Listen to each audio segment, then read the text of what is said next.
We should actually do like a nice intro to the Fresh Batch. Let's try it now. Welcome to the Fresh Batch. Waka waka waka waka waka. Fresh Batch.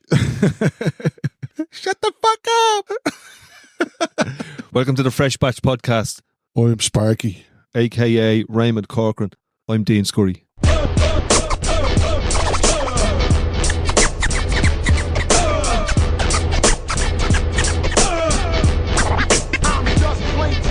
Here, fuck off, will you? Fresh, yeah? Ballymun is synonymous in this country now with podcasts. The accent, the vibe, the attitude, the politics. Ballymun has it locked down. Three lads here from Ballymun. We're still in Ballymun, in my opinion, but we're not really because they all decided to change. Remember last Nevin Avenue went to Ballymun Avenue? I call this Ballymun. When I'm coming down to the Ballymun Road for a curry, I'm on the Ballymun Road, like, you know what I mean? I'm at to be, like, when I was coming in here, I kind of looked across and I was thinking, I seen it the way it was when it was a country road. For some mad reason, the shape of it is still there, like, you know? Yeah. And even though it's urban, like, I mean, was that road that continues on there, was that always there? Griffith No? Avenue Extension, as they call the it extension. now. Yeah. No, you remember, because that was Was that a laneway or something? the back of that was all. Who was it? What was the family that owned all the land there? They still own a good bit of it behind where the. There's a farm at the back of DC. Still, DCU. That's mad, it's still there, isn't it? They've sold it in parcels, but you can still see parts of it. And Still farmed. Yeah. And Part of it all was UCD's land. It was all UCD. And then, DCU. no, UCD. Did they? It was the farming college. Oh, right. Say sorry, 50, Albert College, 55 odd years ago, right? It was the farming college. UCD and Dublin City Council done a deal. UCD got Belfield yeah. and they gave Ballymun to the council and they retained the college and they call it DCU.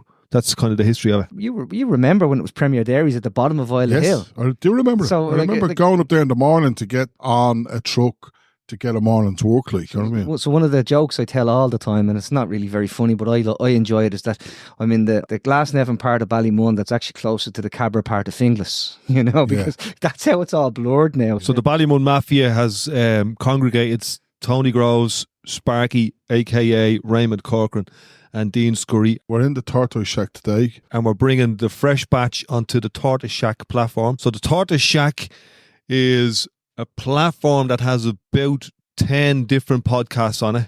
One being the Echo Chamber, the Reboot Republic, and there's many, many more. So for the listeners of the Fresh Batch, we're going to become part of that group of podcasts. So what are the other podcasts in that? And as you've mentioned, there's a few there that you've mentioned already. My own one that we started, it's an accidental platform. Yeah. So I started the Echo Chamber with my pal Martin McMahon, and the reason we were in what you're calling the Tortoise Shack is this room is where I used to have a pet tortoise, a big African sulcata tortoise would walk around and be banging into things while we were recording. And you probably know the great activist Izzy Kamikaze, the long time. Great fucking name. But Izzy came in and she said, when the tortoise literally walked up and headbutted her because she was a belligerent old tortoise now. If your foot was on the ground and she wouldn't want to walk around you. And Izzy said, if anybody hears that, I'm in the Tortoise Shack here. And 20 minutes later, that's our name, isn't it? So it doesn't have a subliminal, deeper meaning or anything like that. Like Echo Chamber has a very... We're all in our own echo chambers talking shite to each other. Yeah. The Tortoise Shack is just, there was a tortoise in the room. This room was where the tortoise lived and used to wander around the place and cause absolute chaos. And that was it. It was accidental. And then like that, you know, we had Glow West podcast. We interviewed Caroline West, who did her PhD. She's doctor of porn and sex. Right. So she's like, I want to do a sex podcast. Okay, we'll do that. Then I met my late great friend Vicky Conway to talk about when Fine Gael wanted to commemorate the RIC, if you remember. That's right. And she said, I have an idea for a podcast, and Police was born. You know, so we would, and then people would then say, I heard you helped such and such with that. Can you help me with what I'm trying to do? Yeah. And then you've Shrapnel from the two boys up north, like a lefty loyalist podcast. I never thought I'd be producing the lefty loyalist podcast. Sounds great. But it's brilliant. Like, so can I ask you, and you might want to keep your cards close to your chest, what's the listenership or the audience for that suite of podcasts? It would be north of 1.5 million a year. That's why we're coming on board, because we do a podcast called The Fresh Batch. And it's the nature of podcasts, it's the nature of where it's going. What we're looking to do is reach an audience. So we're reaching out to you lads in the Tortoise Shack empire, you know, yourself and Martin and your audience, to say, embrace us, take us on board, share us, talk to people about us, and listen to us. Yeah, but what you guys do is fits with the ethos in many ways. Because I keep saying to you, you were saying it's a platform. Yeah, it is a platform, but it's also a bit of a community kind of thing. We shared that night in the Sugar Club. So we done a live podcast together called Podcasts for Palestine in the Sugar Club a couple of weeks ago. And it was kind of like a little road test to see, do we work well together? Myself and Tony had worked together on a few different things. And I think it was a success. So much so we're sitting here now in the Tortoise Shack going, let's throw the fresh batch out on the platform. But why it was a success is because there's one thing: no dickhead rule, right? No muppets, and then a shared sort of values. You don't have to be. I'm not asking everybody. You know, who do you vote for? What do you do? None of that shit. But certainly, you know, respect for one another and the ability to do it. And plus, I've been listening to your podcast since the get-go. I've been giving you feedback on some of the stuff. It cracks me up that sometimes it takes you 13 minutes to get the podcast started, right? Well, at the start of this one, we start talking about fucking farms up the back of Ballymun. Yeah, but the beauty of it is, when you say it cracks you up, does it crack you up in a good way, laughing, or do you go, get the fucking thing started? No, because what's different is actually there's a lot of podcasts, and I'm going to be honest, there's a lot of podcasts where there's two lads who are chatting shit and having what they think is top tier bands. What you and Dean have is instant chemistry.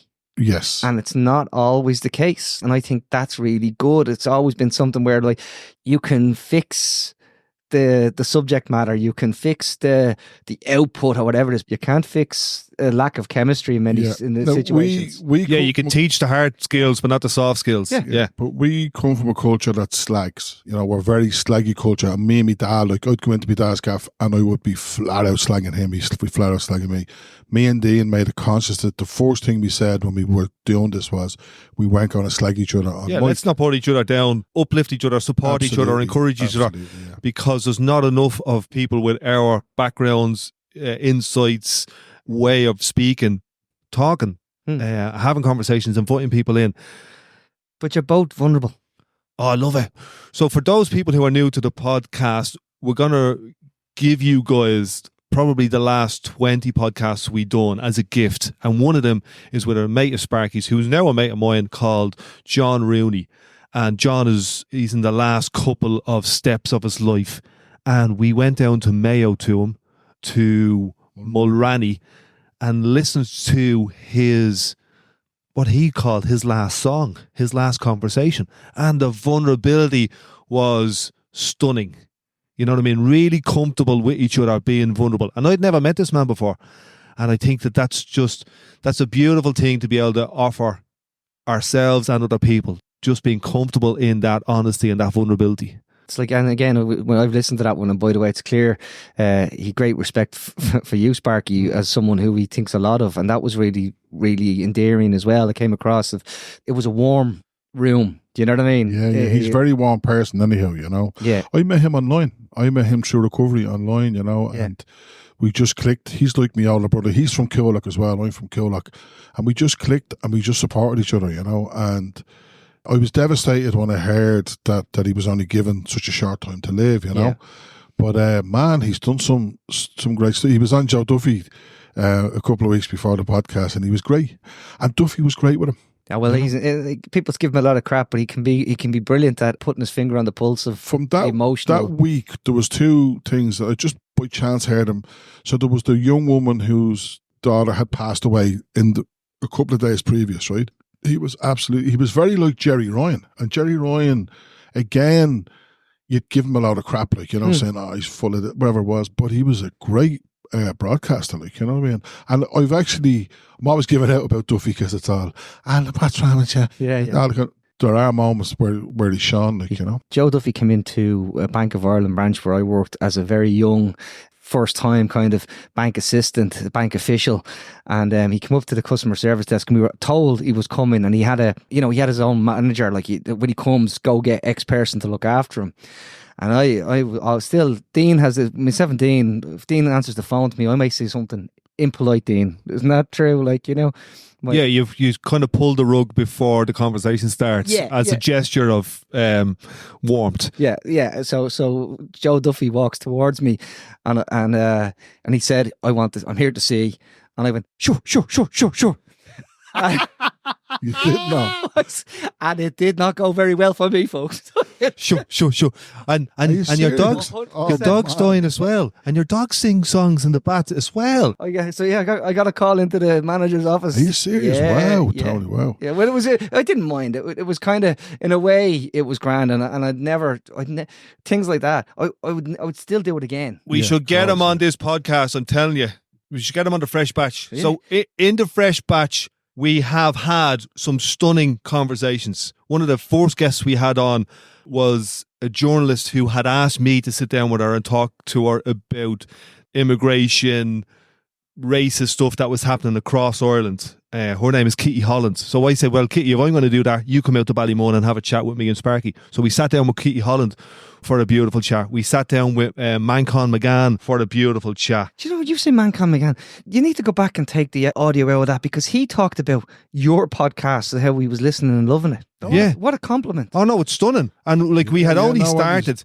and I think the beautiful thing about it was before we realised it, he was in awe of the thing that it's going to become. He kind of seen it. He went, fuck's sake, these two lads, their insights, their background, their lived experience, to use that wanky phrase, where they're going with this, I can see it. And he kind of come in and said to us, fuck's sake, lads, I'm on board straight away. And what we're trying to do is just get it out to an audience, you know, bigger than where it's at the moment, to get other people on board, to get other people to celebrate it. I don't think the term lived experience is wanky. I do. I think it's overused. So Some people will say to you, I had a gut feeling. You didn't. There's no feeling in your gut.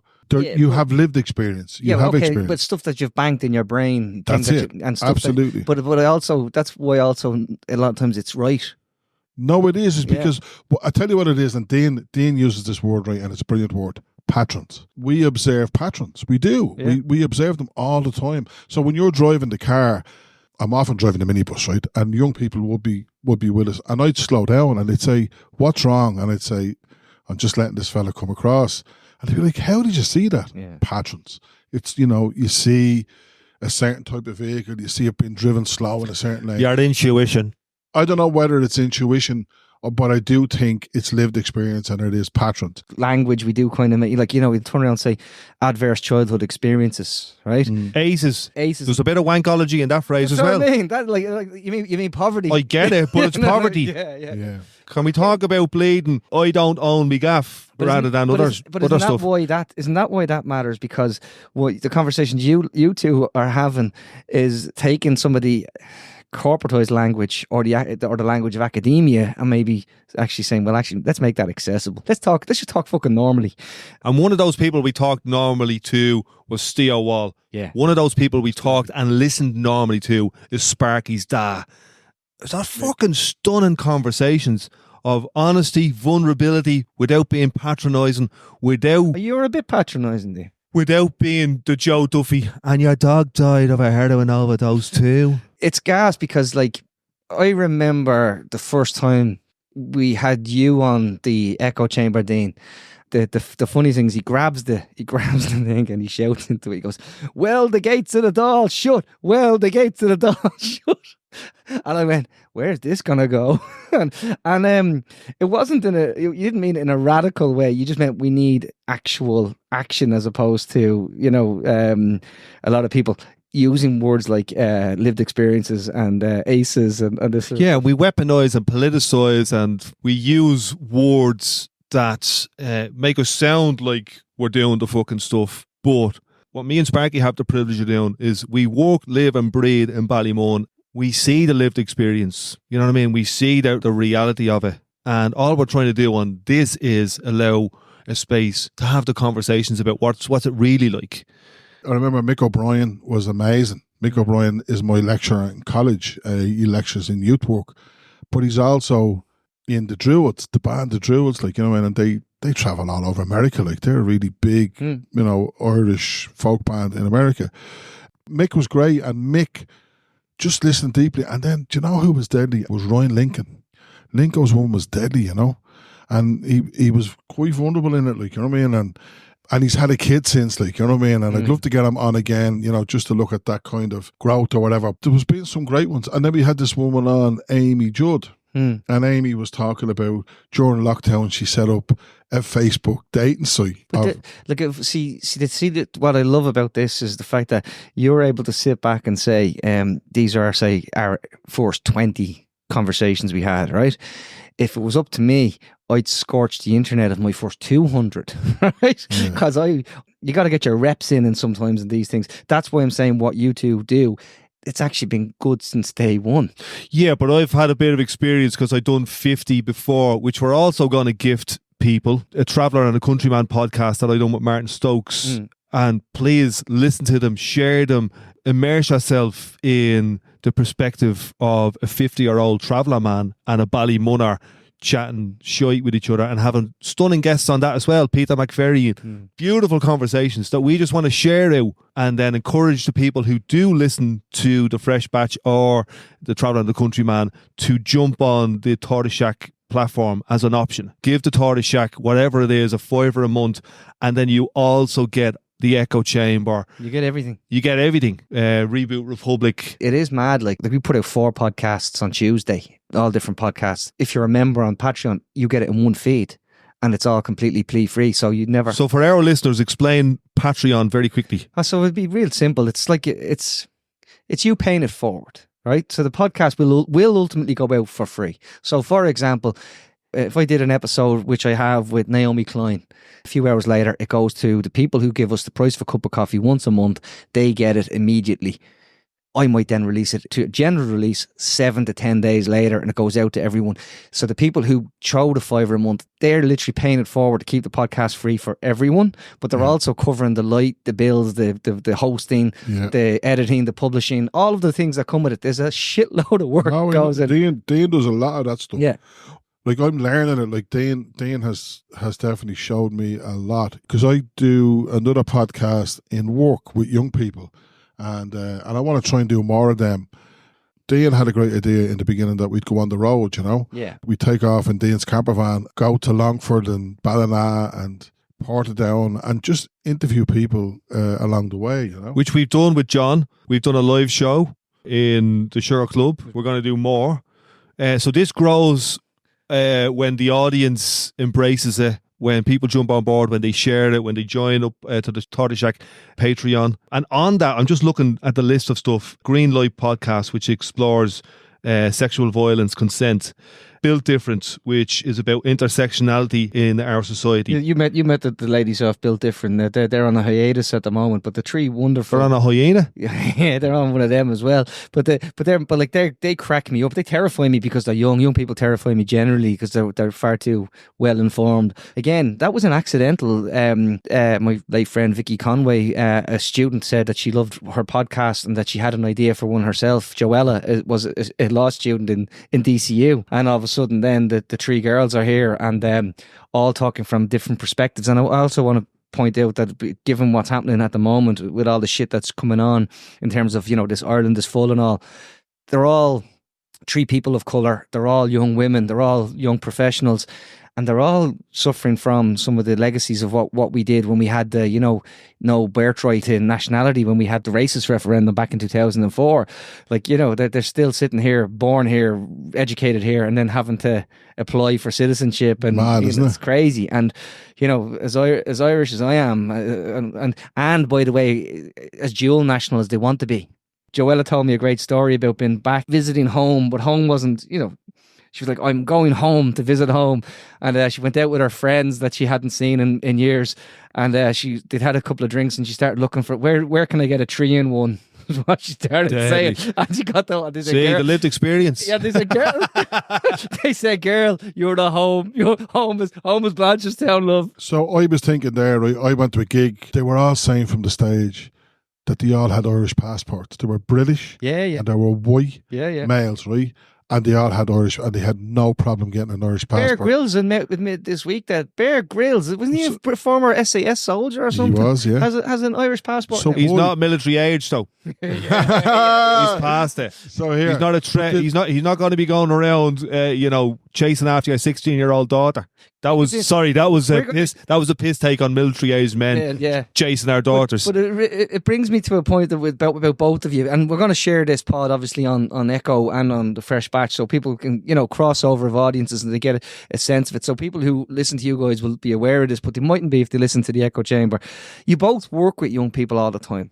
Some of the things, when they burnt that little camp that they had at the International Protection Office, when they had that fucking awful scenes where people were done that.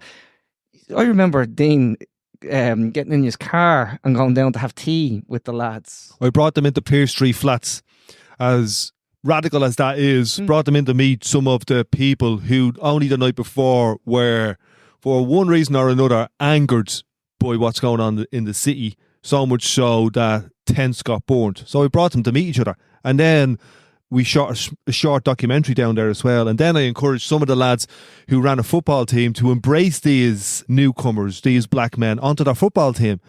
For me, that's community. That's what we do. If we want to burn everything down, an eye for an eye, leaves us all in Beaumont Hospital. What Dean done there is creating the conditions. That's all we have to do, is create the conditions. So this podcast is creating the conditions for a number of different things, creating the conditions to embrace working classness. Is that a word? Working classness, yeah. Embrace vulnerability, embrace community. We could very easily just continue doing the work that we do in community, Sparky, which we have done for the last 30 years, but this is another level to it. Yeah, it's an honest conversation. A lot of our experience, a lot of our wisdom, a lot of our friendships with different people. For example, the next podcast we're about to release is with Damien Dempsey, and that's a stunning friendship, and it's a stunning conversation, and there's wisdom in it. And we just want to put that out into the world. Hang on, so you're saying that between the three of you, Sparky and Damien Dempsey, there was wisdom in there? Almost every other sentence. When Damien could get a word in. Yeah, that's the other thing, yeah. A lot of the learnings though you make in doing podcasting from making mistakes as well. Yeah, absolutely, yeah. Having the ability or whatever it is to interview people or to get people, to draw people out. I got that from my dad. That's a natural ability. That's something that we would have had in the house, crack in the house, slang in. So I think that's something that I took into this. The thing I have with Dean is magic. The two of us just come into the same room together and there's a spark and it just goes, it's like watching a game of tennis back and forth, It can be funny, it can be entertaining, but it's also very honest. You know what I mean? We're very honest with each other. Like there's no, myself and Dean, when we're talking, there's nothing hidden. It really launches straight into honesty. I've always known with Dean that there's a vulnerability to Dean, just even looking at him now. Look at those eyes. Look at those big puppy eyes on him. And but there's also a sincerity into wanting do something that made a difference, that actually not just sit around and chat about it, but it made a difference. And sometimes even you can do that in the power of conversation. And in fact, that's why I've enjoyed doing it. And that's why I knew when we worked together in the Sugar Club that I thought inevitably this was going to happen. That was a savage night. That was a great night. Well, people left that night elated after crying their eyes out for 2 hours. Kieran Morning. Welcome to the Fresh Batch. Ball your lamps out. Well, Kieran came on as a special guest at the end, right? Yeah. And nobody knew him. No. Like that room didn't know him. No. And everybody left all the lamps out. So for the new listeners, you're going to get that podcast. I'm going to do the sales pitch now. This is like that. What's that TV show that they sell the bleeding all the devices? QVC. QVC. This is QVC for this podcast. You're getting 20 odd podcasts from me and Sparky from the Fresh Batch, including Damien Dempsey, which is a stunning podcast. You're getting 50 podcasts from me and Martin on the Fresh Batch. You're getting the suite of podcasts from the Tortoise Shack. So this is a message going out to the listeners that we have already. Come on board, sign up to the Patreon for Tortoise Shack and get all that. And for the Patreon listeners, for the Tortoise Shack listeners, Echo Chambers, welcome us on board. Listen to us, give us feedback, share the podcasts, embrace us, and the opportunity and the potential for this podcast, for this platform is huge in this country, and we need some kind of plan together, some kind of antidote to where we are now as a country. And I think that these conversations is part of that antidote. The comedian Colin O'Regan, we were doing a thing saying, when we were trying to say, look lads, we're struggling, we need a few people to come on board and join us on Patreon. And Colin O'Regan kindly put a message on his Twitter, and I was like, okay, never met Colin O'Regan in my life. And he goes, this platform, I've heard more about stories that I didn't know I needed to hear about on anywhere else than I did on this platform. Throw them the couple of quid. You never know when you might need the space to use your voice. And I just thought to myself, going, shit. And that's the difference with a podcast, because you don't know who's listening. You don't know, but it's much more intimate. It's not. It's beyond that parasocial relationship of, I follow him on Twitter, he follows me on Twitter. There's a sincerity to it. Like, let us into your ears, let us into your living room, let us into your life. When you're going for a walk, listen to the two lads. Embrace us. How do people go from not being on the Tortoise Shack Patreon to being on it? What's the steps? Oh, look, the link is going to be in the pod that you're listening to. So all they got to do is click that link at the top, pick the level, because you can join us from a couple of quid. If you're fortunate enough to have a bit more, you can actually chip. We do have a pay it forward level. We use it very seldom, but what we do sometimes is there are people who maybe don't have the few quid and then they get it free. Yeah. Listen, so you're gifting it as well, so pick the level that you have, but it's within your budget. One of the things people would say is, look, if you met Sparky up the road and you ever thought you'd buy him a cup of coffee, this is the way to buy him that cup of coffee. Yeah. And all the money gets ploughed back into keeping the show on the road. Like and we want to grow this. We don't just want to keep it on the road because me and Sparky can keep this on the road ourselves. Yeah. What we're specifically interested in doing is growing our audience, is doing more on the road, doing more live shows. We want you to be part of that journey. Guys, honestly, I'm delighted that you're going to trust us with it. And the thing is, and it is trust to a large, because there's trust in this room. But trust us then, and when you, and I'm talking to the listeners now, trust us that when you do listen to the Fresh Batch, you're going to get a perspective that's you're not hearing enough of. You're going to get conversations that you don't get without caveats or without, emotional boundaries set. That's not what these two lads do. They don't do that at all. They actually come out, and sometimes it's chest out, and it can make me uncomfortable sometimes. But that's also really, really good. So I'm delighted, lads. So thank you to both of you. Well, thank you. Yeah, I can't wait for you to hear the back catalogue. I can't wait for you to hear Martin Stokes, Traveller Man, chatting, and above all, the one we done with Damien Dempsey, for me it's world class. It's stunning. It is world class. It's amazing, and it's just, you're not going to get that honesty anywhere else. So come on board. We know Damo a long time, so we're able to ask him.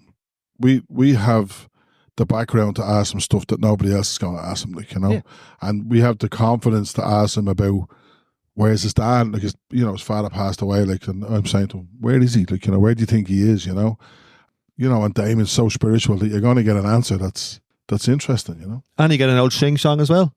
There's a couple of Easter eggs in there. Yeah. Just let it go from there. Like, thanks, lads. I really appreciate it. And let's get this fucking thing going, because I do think, as you said, one thing that is clear: there's a gap. Not just in the market in that sense. There's a gap that needs to have these conversations to a wider audience that can grow into that space, that actually can turn around and be some sort of counterbalance to some of the other stuff that's going on as well. And I think there's a real chance for not just the Fresh Batch, but for the Tortoise Shack to actually say, well, actually, you know what? We're actually going to feel some of that ourselves. We're not waiting for it to happen. We're going to make it happen. I think this is going to be part of it. I like the way it was our episode and then you took over. I know. It's fucking. See, this is what you guys do better. See, I'm a broadcaster now at this stage. I'm not. So I'm often asked, honestly, I will shut up now. But the truth of it is, there's that fucking urge in me to actually make sure I'm doing the broadcast part. Yeah, make sure you go to patreon.com/Tortoise Shack. Yeah, literally turn around to the lads and they were going out for the march of the day, and I says, remember, when migrants' rights are under attack, patreon.com/Tortoise Shack. And Paul Murphy's looking at me going, is he fucking for real? Right, that's enough. See you later. Nice one. You up the Ballymun Mafia.